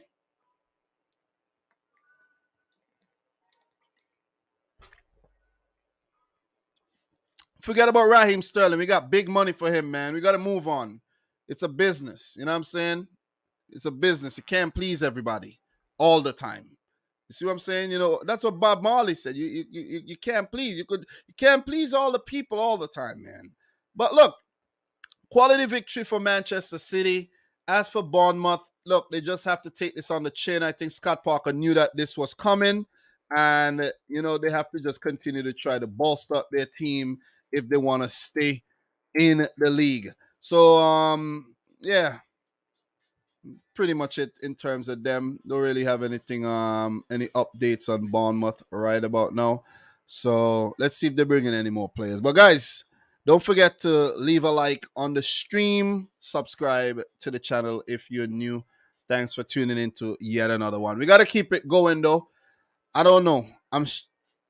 I have about 30 minutes and I got 3 games left before we do have time. I don't have to start the Liverpool watch along at 2:45. I have until 3. So I have 50 minutes to get into these games, all right? So the next game that we're going to talk about is Arsenal 4, Leicester City 2, and my prediction was a 3-2 thriller in favor of Arsenal. So my predictions this week were very, very good, I have to say. So make sure you guys tune in. You guys should know I'm the real deal, man. I'm the real deal. I'm the real deal. It ain't no guesswork over here. I analyze these matches very, very closely, and I make my predictions based on how I feel about, certain things. So I've been making some top predictions, man. I predicted Arsenal to beat Leicester. I predicted City to beat Bournemouth, exact score. I predicted a draw between Southampton and Leeds, a draw between Wolves and Fulham. I did predict a draw between Brentford and Man United, so that's not a bad prediction. I did predict, what did I predict? Tottenham to beat Chelsea. It's not bad. But I will end up getting maybe about, maybe 5 or 6 right this week, so... Well, my phone's ringing here. All right, I'm not gonna pick that up. But let's talk about the Arsenal. Well, I didn't do as great as I thought I would have. I did, but still, I did. I did predict Aston Villa to beat Everton too. So, look, six out of 10, or yeah, 6 out of 10 is not bad. The Brighton and Newcastle, the United Brentford, I didn't get that one right, and I didn't get the Newcastle. The Brentford United, the Brighton, Newcastle, and the another one I didn't get right, the Forest, West Ham. So, and the Chelsea. Yeah, so 6 out of 10 if Liverpool goes on to beat Crystal Palace. That's not bad. But let's talk about them Gunners, man. Them Gunners are gunning. They're looking good. 4-2 after a very good opening match day win to pick up 6 points in their first 2 games. A whole 180 from what happened last season where they lost every single game. I think there was 4 games in August last season. They lost all games, didn't score a single goal, didn't pick up any points, and they didn't have a goal of the month, which is very rare. So in this game, 4 for Arsenal, 2 for Leicester, Gabriel Jesus could have scored about 4 goals in this match. And it's so unfortunate for the former Man City player that he did not score a hat-trick. And I'm not going to say, okay, Danny Ward pulled off some good saves or whatever. It was Jesus and his finishing. We've seen that at Manchester City. So we've seen the rebirth of Gabriel Jesus at Arsenal, but we also seen that old Man City Gabriel Jesus creeping in, that shadow. You see what I'm saying? Very good goals, 23rd, 35th minute. I didn't actually write down notes for this, so I don't have any notes to refer from, but I did watch the game. And he did have a bag of chances after to really, put the game to bed very, very early. If it wasn't saved, it was put wide. 2-0 for Arsenal in 35 minutes. Xhaka with the first assist, and the second goal was a scrappy one from, I think that was a corner.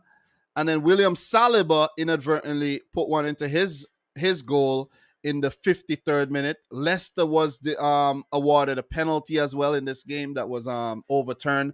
But what ended up happening to Leicester in this match, I really like that they were coming back. They were 2-0 down. They came back with that own goal. And then immediately after they conceded, they scored, they conceded through that Granit Xhaka goal. Very fortunate goal from Granit Xhaka as well. Scrappy goal. And then Leicester came back in the game for what? 3-2 with that James Maddison goal. And then immediately allowed Gabriel Martinelli to score. That was a good strike from distance by Martinelli. And even though Danny Ward pulled off some good saves in this game, guys, you could see that Danny Ward is not up to par, man. I don't know if it's from spending too long on the bench or if Leicester just say, hey, man, we paid too much to Liverpool for this player. Might as well just use him. Got to get our money's worth out of the player. But Danny Ward is not the man. his distribution is far off from what Kasper Schmeichel offered to Leicester, and his shot stopping is not as good as what Kasper Schmeichel offered to Leicester.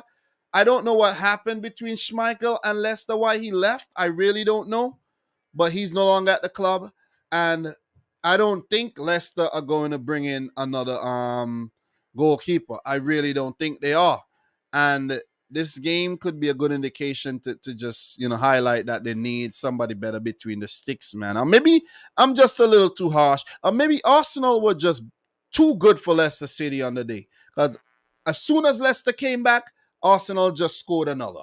Arsenal, they've been very fluid this season under Mikel Arteta, and you could see that he's a man with a plan, and the team seems like they're adapting the philosophy, and they know exactly what they want to do. They want to go out there, win football games, and not do what they did in previous seasons. You saw a little bit of that creep into this match as well, where they were 2-0 up and they allowed Leicester back in the game, and they were actually 3-1 up and they allowed Leicester back in the game again. So just that they didn't allow Leicester to get equal, like they did many times last season, dropping points from winning positions. So another quality outing for the Gunners after winning the game on opening day against Crystal Palace, 2-0. So they're scoring a lot of goals, which is very, very, very important for Arsenal. And their defense has not done too bad as well. You see, because when you're coming up against the likes of Vardy, Tielemans, Madison, Ian Nacho, it's a lot of, these players knows how to find the back of the net, and to just keep them down to 2 in a high scoring game is pretty okay. But still, there's things that Arsenal needs to work on. I don't think the own goal would bother William Saliba too much, but yet another strong performance by Arsenal, in terms of going on to eventually win the game. But as I mentioned, there's a few things that they could still iron out. Could look at how the goals were conceded and look to, rectify that. But Arsenal, very good start this season. The squad looks very deep. I got to say that Zinchenko looked good again, another former City player there. And, Odegaard looking steady along with Gabriel Martinelli. Granit Xhaka seemed like he's, regained the trust and the love from the Arsenal fans. And Gabriel Jesus has to be one of the signings of the season so far, with scoring a couple goals in this match. So when I talk about depth, Kieran Tierney off the bench, Tomiyasu fit again off the bench, Emil Smith-Rowe off the bench will be very important, and Eddie Nketiah will be looking to get more and more minutes as time goes on, even sometimes looking from the start if Mikel Arteta want to go in with 2 from the beginning. A player I'm concerned with is, of course, Nicolas Pepe. He's really falling off. He's not even featuring these days, and Sambi Lukanga has been linked with a move to AC Milan. So Arsenal could still be in the transfer window for some players. Fabio Vieira is still a player that we should see when he does get fit. And let's see what Arsenal does, man. Let's see if they could finish top 4 like I'm predicting them to come in this season. I'm predicting 4th for Arsenal, by the way, guys. As for Leicester, we go over to Leicester, guys. They could lose Wesley Fofana. Chelsea are looking a record bid for him. Pardon me. I don't think Daniel Amate is good enough. I really don't think he's good enough. He's a liability in their defense, in my opinion. But Brendan Rodgers is choosing to go with him over Soyuncu, something I really don't understand. But it's actually nice to see Dennis Pratt back in the Premier League. I think he's a very quality Belgian player, but just didn't work out in his first season and was allowed to go out on loan back to in Italy. I want to see more of Iheanacho from the start. You know what I mean? Guys like Ayoze Perez would feature, but Leicester got to do some more business in the transfer window, or else they will definitely struggle this season. A draw after giving up the 3 points, 2-0 up against that was against Leeds. Not Leeds, Brentford. Allow Brentford to get back in, and now losing their second game. Still early times, but they got to pull their act together. They saw a lot of the ball. They did see a lot of the ball, but Arsenal were just more dominant in attack with 19 shots, 7 on target, 6 for Leicester, 2. They were on the back foot for most of the game. So that's my thoughts for this match. Quality stuff from the Gunners. They're not, letting their fans down. But we know how it goes with Arsenal, though. We know that inconsistency could creep into their game as the season progresses. But hopefully for them, it's not the same mistakes being repeated time and time and time again. So, look, in the news for Arsenal, Hector Bellerin wants to terminate his £110,000 a week Arsenal contract for free after falling out with Mikel Arteta, with the defender eager to return to Real Betis following his successful loan spell last season, and with Barcelona also looking to sign. I think he's a former Barcelona youth player as well. So Arsenal are also looking to bring in, and I did mention this earlier when I talk about Brighton, the Ecuadorian midfielder Moises Caicedo. So who knows, maybe a player like Mohamed El Neni could be on the move. And look, guys, in terms of some stats here, Gabriel Jesus in the Premier League so far this season, highest expected goals with 2.06, most goals and assists with 4, most touches in the opponent's box with 26, most take-ons completed with 9, turning water into wine wearing Arsenal's number 9, and that's from Squawker. Look, people are saying Gabriel Jesus, finally free from the shackles of Pep Guardiola, is going to do wonders. And I believe so. I think at City, his potential was a bit, restricted from being under so much instructions. Like, he can't really dribble too much. He can't really, put on that Brazilian style of football that we know he's capable of playing. And at Arsenal, we're going to see a lot of dribbling. We're going to see a lot of flair. We're going to see a lot of, experimentation. And we're going to just see a lot more freedom and a lot more confidence exuded from a very, very talented player. He did a lot of things for City. He's been there since about 2017. And he's still very young. Won a lot of trophies, four Premier Leagues to be exact. So with that experience added to the Arsenal team, I think they'll be good this season. As for Leicester, maybe another mid-table finish for them, but I think they'll struggle. They might have some good patches, but it's left to be seen. As for Arsenal, I think their next game is against Bournemouth. I think I did mention that. Yep, their next game is definitely against Bournemouth. And for Leicester City, their next match will be against Southampton. Do I have anything here for Leicester in terms of some transfer movement, some rumors, or anything to do with Leicester? All right, so Leicester, with the whole Wesley Fofana situation, let us see if that one will go through, and let us see. This is breaking, but I don't think this is gonna actually happen, right? I don't think this is happen. This is not gonna happen, but there's been a rumor. That Manchester United are considering a move for Jamie Vardy, but Leicester are reluctant to let the 36-year-old former England striker go. And this is from the Athletic. I don't know if that's gonna happen. That would be very pathetic, in my opinion, to go in for a 36-year-old player, which means that you're just trying to sign a stopgap player and not something for the long term. You see what I'm saying? So there's also the whole Yuri Tillemans situation where we don't know what's going to happen with him. And let us see if Leicester has to make some signings, though. They've had the poorest transfer window so far. And guys, with that being said, we're going to keep it moving. We still do have 2 more games to touch on. And we're going to touch on this game briefly. I spoke about this. I did an entire live stream for the Brentford United game. So I'll just touch on this briefly before we land the plane with the Spurs-Chelsea dramatic, affair. And then we'll get into the Liverpool live stream after I take a little breather. So Brentford 4, Manchester United 0. Guys, there's a couple videos on the channel already addressing this match. So I'm just going to run through the scoreline, do a little thing for maybe about 5 minutes and keep it moving.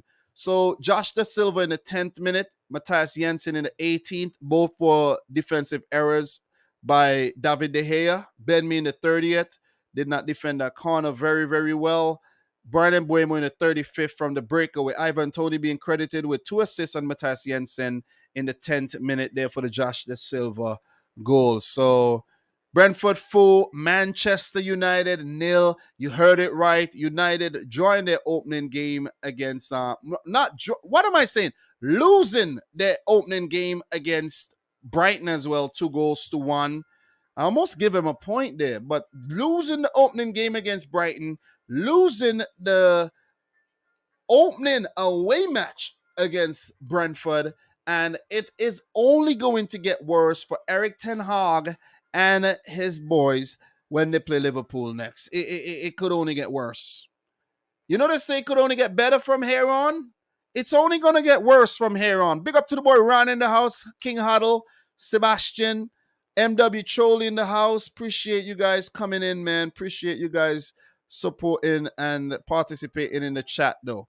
So Victor Alexander Eldon as well. Big up to Blah. Everybody in here, man. Errol Brown, everybody who's still in here. Guys, make sure you smash a like on the stream.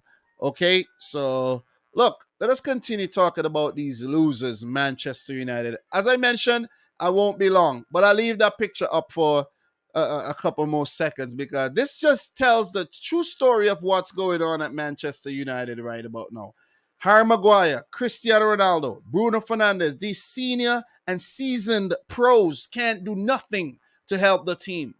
New philosophy, new manager, new kits. I don't know if they put on this kit to blend in with the grass so that, they could be a little bit more elusive, but it didn't work.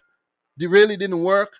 But another L, man. I'm loving it. As a Man City fan, I'm absolutely 1,000% loving the drop-off here, the continuous plummet by Manchester United.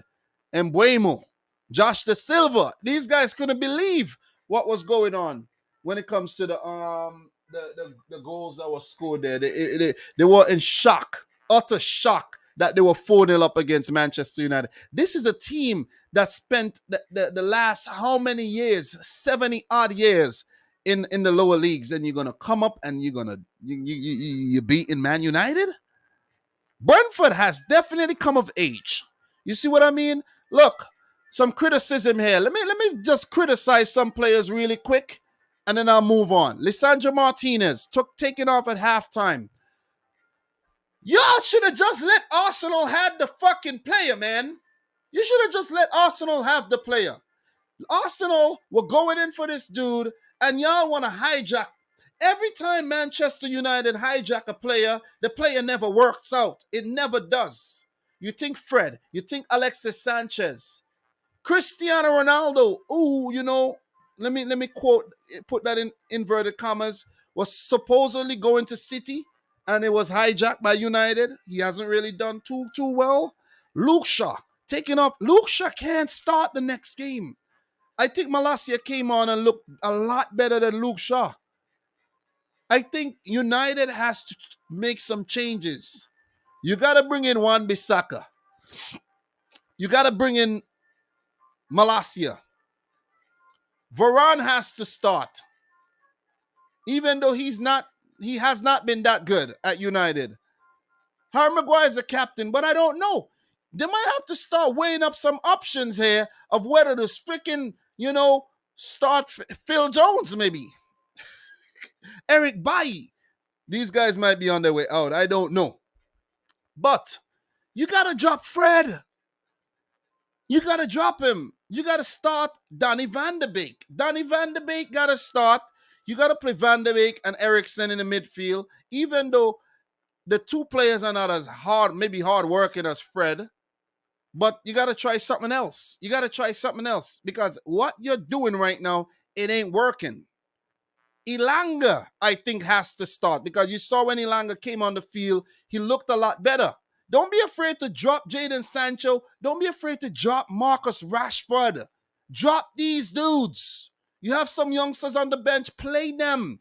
You have guys like Amad Diallo, Traore. Play these guys. Facundo Pelistri, who does start for the Ecuadorian, not Ecuadorian, Uruguayan national team. Start him. Were you playing Rashford and Sancho and these guys what off a reputation and they ain't doing nothing? Big up to the boy Michael Talks Football. I saw you alive though. €2. Nice that United blending with the pitch. Massive L. Yeah, man. Appreciate you coming through, dropping the €2 there. Or €2, not $2 euros. Dollar and euros are separate currencies. But yeah, man, United are looking to spend more money. And let's see what they'll do in terms of transfer business. But look, kudos to Brentford, who, were booing Christian Eriksen and asking him what's the score throughout the game. And they actually proven me wrong. I predicted them to get relegated. But remember last season, they started out very, very well and dropped off big time and almost got relegated. So who knows, man? Who knows? Who knows? Look, congratulations to Brentford. And as I mentioned, I spoke about this match already. I'm not going to be super long. And the review has been a lot longer than I actually planned for it to be. But that happens when I heat up. I tend to keep going and going and going.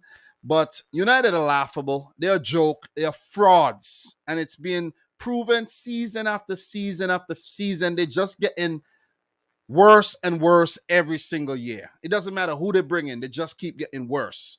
You see what I mean? And I feel bad for Ten Hag because he could possibly get a sack. If things do not improve, he's going to get sacked. He's going to get sacked. But kudos to Brentford, man. I can't stop saying that. Let's see how they do this season if they continue to pick up good results. A draw and now a win, 4 points. 4 massive points this season. And it's 4 points more than Manchester United. Look, in the news, right, guys? There's been a new rumor that Manchester United have opened negotiations for Raul de Tomas of Espanyol, who does play for the Spanish national team. I think Raul de Tomas was born in the Dominican Republic, and he's just been a player that was on the fringes of the Real Madrid team for some years and was sent out on loan. He's basically a Real Madrid reject, right? And the transfer is said to be possibly for 25 to 30 million euros if it actually get into the advanced stages. But to me, look, I don't rate Raul de Tomas. I don't rate him. You see what I'm saying? I don't rate Raul de Tomas, and I think that'll be another poor signing that they'll be making if they bring in Raul de Tomas. Okay? I'm sad to say, but that's how I feel. And if you scroll down here, I'm pretty sure, right? ESPN, Man United, Espino forward Raul de Tomas, right? You could see. Everyone's reporting on this right about now. But it's not a good move. It is not a good move. I don't think the Marco Arnautovic move would have been a good move. It ain't a good move. It ain't a good move at all. It ain't a good move. And look, let me know your thoughts on this one. Let me know if you think it'll happen. But I think it's another laughable transfer rumor, in my opinion. Look, in terms of the transfer to United again, they've been linked with Adrian Rabiot, and they are bidding £15 million for Rabiot, and let's see if this one would actually go through. But Rabiot and his mom Veronique Rabiot, and if I know his mom's name, that means that they've been in the news before. Veronique Rabiot and Adrian Rabiot are problematic figures. They're very, very problematic. And I don't think the Rabiot move is a good move either. I really don't think it's a good move. Adrian Rabiot is not, a player that, the player that he was a few seasons ago when he was at PSG and maybe the early stages of his Juventus career. And I think they might get him. But as you guys could see here, UVFC.com, Rabiot's move to Manchester United is now at risk of breaking down. And it probably has to do with something with Veronique Rabiot, and who is his agent. His mom is his agent. And that might not go through. So the hopes of getting a new midfielder might not actually work out. Laughable stuff. Laughable stuff. You know what I mean? And look, there's also been some news 5 days ago that Man United have turned their attention to PSV Eindhoven attacker Cody Gakpo, who's a left winger, and are interested in Stuttgart centre forward a big Sasha Kaladzic. These are laughable. I could see the Gakpo thing happening, but I don't think Cody Gakpo is the man to turn things around at United. United need they can't attract, and if you watch a Ten Hag interview after the game, he said we have to try to convince players to come. They can't convince players to join him, and I mean quality players. Laughable. Their next game will be against Liverpool. And I could say this from the big, even before, a week before the game, United are losing that game. They're losing it. They're absolutely 1,000,000% losing that game. All right? I don't want to speculate too much, but I'm going to speculate. They're losing. In terms of Brentford, who has 4 points already this season, their next game is against Fulham. London derby. They will be looking to pick up some points there. 1 point apiece will be ideal for both teams, but it's an opportunity for each team to pick up 3. So that's my thoughts on that game, and let me know yours in the chat. I could see a lot of y'all sharing your opinions on that one. I wasn't supposed to go so long on that game, but I did. Let's go back. Let us go back and let's talk about the final match before we transition straight into the watch along, and let's talk about Chelsea 2, Tottenham Hotspur 2. Guys, I predicted a win for Spurs, a rare win. They don't do well against Chelsea. You could check the record. But I had a feeling they'll get something from the game. I went as far as predicting a win, which was a little far-fetched in my opinion, and they didn't play well in the game. Let me say that from the get-go. Chelsea deserved to win this game. I know some Chelsea fans may be thinking I don't like Chelsea or whatever, but after losing the Champions League final a couple seasons ago, I kind of, have a thing against Chelsea. That's to be honest. I have developed a little bit of hatred, I have to admit. I'm not a Chelsea hater, but in that regard, I have developed a little hatred. But I am still fair and I am still honest when it comes to analyzing Chelsea matches, right? Guys, Chelsea should have won this game. I think they were hard done by some very, very poor refereeing decisions from Anthony Taylor. Very, very poor. And they were punished in result of those decisions. And it's so crazy. It is so crazy that those decisions, those poor decisions, resulted in goals for Tottenham.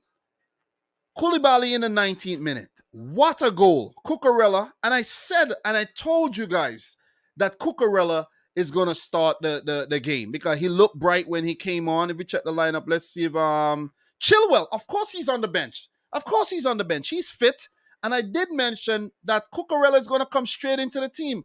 And the reason he's going to come straight into the team is because Mr. Thomas Tuchel don't really know his best 11. He does not know his best 11, and he keeps switching it. So if you win the game against Everton with Ben Chilwell from the start, why are you changing to Cucurella? Please, somebody explain that to me. Please. Why are you switching up the team, a winning team? I know you might have some things that you have to change, but why are you doing this? Why are you tweaking? You're tweaking too much. Thomas Tuchel is a tweaker. He tweaks too much. Aspilicueta dropped. You see what I'm saying? Things like that. Like, you can't be doing that. And that is, I think, what affects this Chelsea team. Too much chopping and changing. So they went from 1-0 to Koulibaly, and I think they were a better team. Way better than Tottenham, who I think was very, very poor for most of the match until they got back in the game, right? And you got to give a lot of credit to Antonio Conte there. I know it was a heated exchange. We will talk about that. And that came after the goal was scored, right? So the whole situation was the tackle on Kai Havertz. And I think you look back and you say, oh, the player may have got some of the ball, but then when you really look at it, the player came from behind. I think that was Ben Tancor, if I'm not mistaken, right? Was that Ben Tancor who tackled Kai Havertz there for that ball, if I'm not mistaken? And he didn't get a card. It wasn't a foul. The game was just allowed to continue. But Chelsea got to blame themselves for switching off as well, protesting and allowing Spurs to build up to the Pierre-Emile Højbjerg goal, which was a very, very good goal. You can't allow Højbjerg so much space and to take that shot. You see what I mean? May have had a deflection on its way through as well, if I'm not mistaken. But Chelsea switched off in that moment, protesting, and the phase was too far back to go back to that to go back and overturn the goal, right? But I think we've seen a lot of instances where fouls have been given for exactly that, going in from behind or from the side and going through the player to get the ball, even if a little bit of the ball was actually won by the player, right? So right there, bam, back in the game for Spurs, 1-1. But then Chelsea had a very good period where they had some opportunities. We're going to take a look at the stats here, right? Where Chelsea had 16 shots, 3 on target. Kai Havertz had a brilliant chance that he didn't score. Raheem Sterling had a brilliant chance that he didn't score. There were chances created, a lot of chances, and Chelsea are guilty of not taking those chances. But after those misses, and Tottenham was hardly in the game. They were hardly in the game. Mendy was pretty much a spectator for most of it, right? Until later on, Tottenham did, get in the game a little bit more. Harry Kane did have a brilliant opportunity that he missed as well. Very uncharacteristic of Harry Kane, but more characteristic of Raheem Sterling to miss, chances like that. And Reece James got that goal. That was a brilliant setup. The breakaway, Tottenham were just left wide open. And Sterling with an assist. Kudos to Sterling, who I think was the best Chelsea player against Everton. And he did not have a bad game here against Spurs, but I think he could have, maybe bag a goal, and Chelsea would have probably eventually gone on to win this game. But that was a quality goal by Reece James. I think Hugo Lloris, who did pull off some good saves. I could remember him a ball. I think that was Reece James with the shot, if I'm not mistaken. That I can't remember who shot he saved early on in the game, but that was a savable ball for the Reece James goal that went right on the Hugo Lloris. So Chelsea back in the lead with 13 minutes to hold on to the match and plus extra time. And unfortunately they give up another goal. But even though the refereeing decision was poor, you have to give credit to Spurs for never giving up, for staying in the game, for just, keeping the rivalry red hot. And for Antonio Conte, after the whole heated exchange with Thomas Tuchel after the Højbjerg goal, and they almost fought and they had to be separated. Yellow cards were shown to the managers as well. You have to refer to the Cucurella and Christian Romero situation, because how a foul was not given for that, I don't understand, man. I don't understand how a foul was given for that, because that was a clear foul. That was a clear foul, and that is the I have I there's probably been instances of that happening where players have been pulled down via their hair, but that was a unique kind of foul where Romero just grabbed Cucurella's hair and pulled him to the ground. And it was blatant. And I want to actually get an image of that. You know what I'm saying? So Romero, Cucurella, we gotta get something. We gotta get something of that one. We have to actually see that one, because that was actually unbelievable that a foul was not actually given for that. You know what I'm saying? So let me just see if I could pull up something of that and show you guys the incident there. So yeah, I'm just okay. I got something here for you. Let me just share that with you. So we just take a look at what happened there. So bam, we go to the Daily Mail there. We scroll down. Romero, that's an aftermath.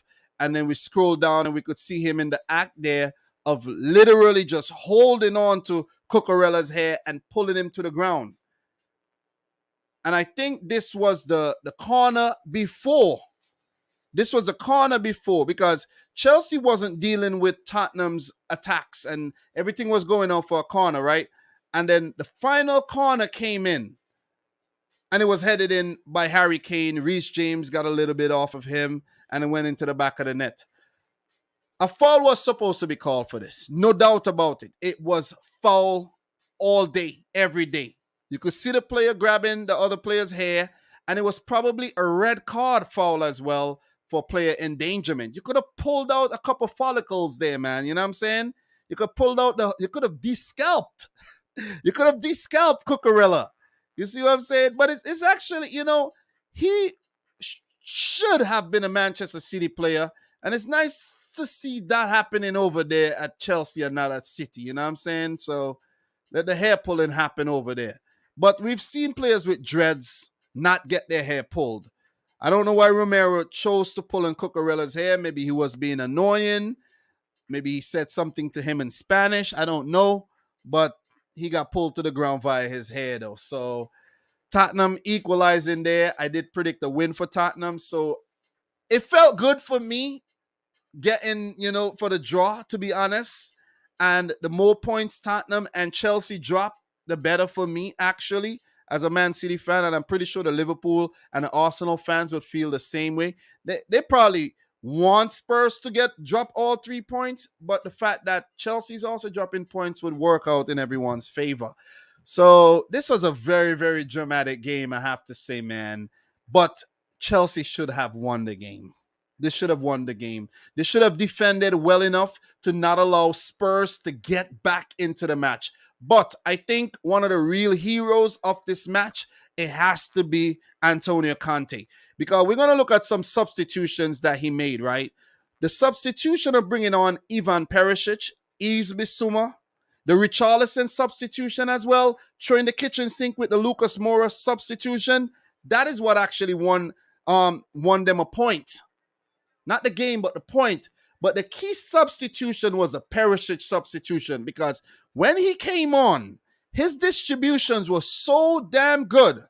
And he got an assist for that equalizing goal. But his distribution from the free kicks and from the corners was so good. And we know he's two-footed. He's a right footer, but he's also very good with his left foot. I'm telling you, man, he's going to prove to be a very good signing. And he is my favorite Croatian player as well. I've said that many, many years, and it's nice to see him in the Premier League. Albeit for a rival team, it's still nice to see him in the league. And Spurs, one of the stronger teams when it comes to this transfer window, they started the season off very, very good, picking up 4 points in their first 2 games. So they're looking very settled as a unit as well. I think Emerson, had a good game. The midfield there with Bentancur and Hybier, they were quiet for the most part, but then woke up. And it's weird that Son hasn't been involved too much, but Harry Kane getting on the score sheet could only be a good sign for Spurs fans. Kulusevski and Son wasn't so involved in this match, but we know how good they are, and that could change anytime soon. Look, for Chelsea, as I mentioned, man, the criticism for me is just the chopping and changing. N'Golo Kante is going to be a big miss. He had to go off injured. Jorginho, I don't think offers much.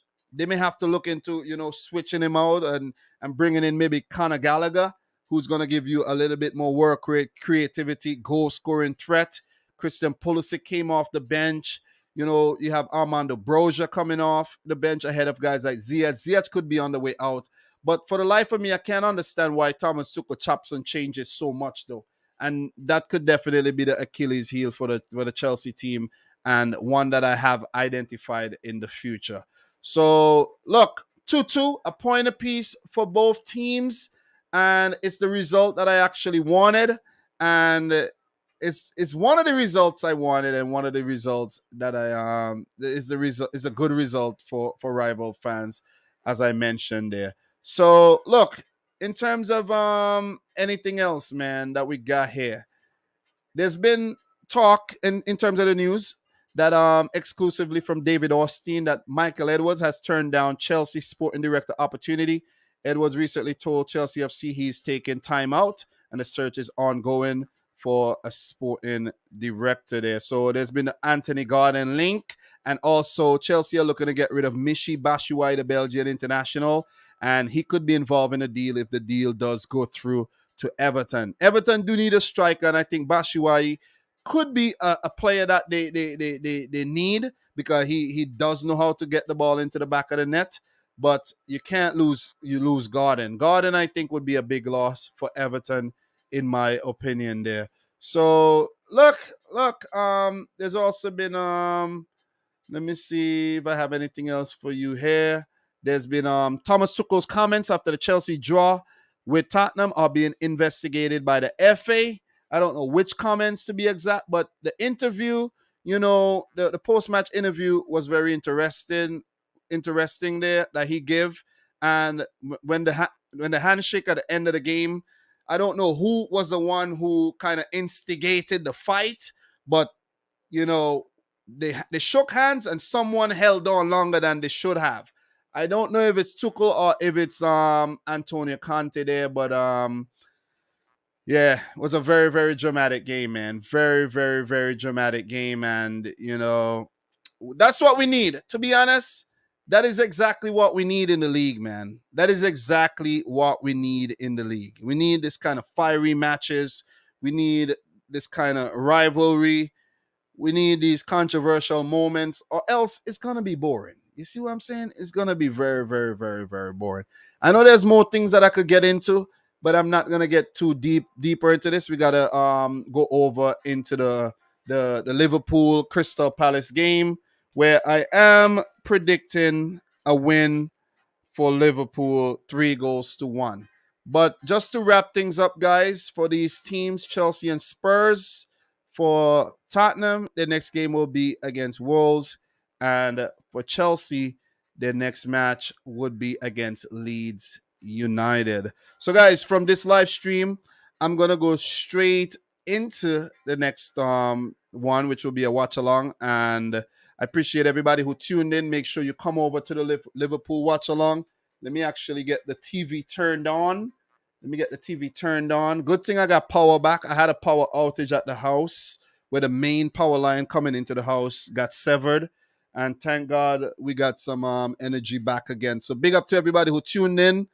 And we'll touch on more topics when we do the match week 3 predictions later on this week. And, there's too much to talk about. There's a lot to talk about. So thanks again for tuning in. If you're watching a replay, appreciate it. If you're watching it live, appreciate it as well. Subscribe to the channel if you're new. Like the video if you haven't yet done so. Thanks to everybody who super chatted. I think there was a super chat that I did not mention. Big up to Victor Alexander for dropping the £5 super chat on the live stream as well. Thank you very much. Appreciate the love. Appreciate the support in any which way possible. Guys, don't forget, for those of you guys watching the replay, there's also a way you could super chat while it's not live, and that's by super thanks. And, maybe in the future, I'll show you guys how to super thanks on a video. But if you can't, that's fine. Like the video, comment, contribute in every which way you can.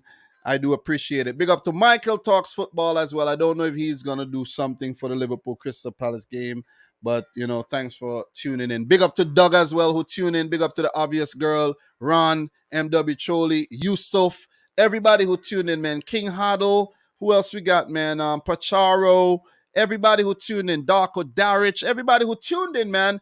And yes, something that I did not mention at the end there, for the Spurs Chelsea game, both managers were given red cards. As I mentioned, I will talk about that in the next live stream. But both managers were given red cards and they won't be available for the next match. So that is something that I should have mentioned that I didn't mention, but it was definitely there on the screen. You could see the two red cards towards the end there. So those were given to the managers. So let me just get the Liverpool match on the TV. Let me make sure I get that on the TV and we're gonna switch over. So I got 5 minutes before the game starts. So thanks again. And from your boy Dom, until next time, peace out. Rich Squad. Peace.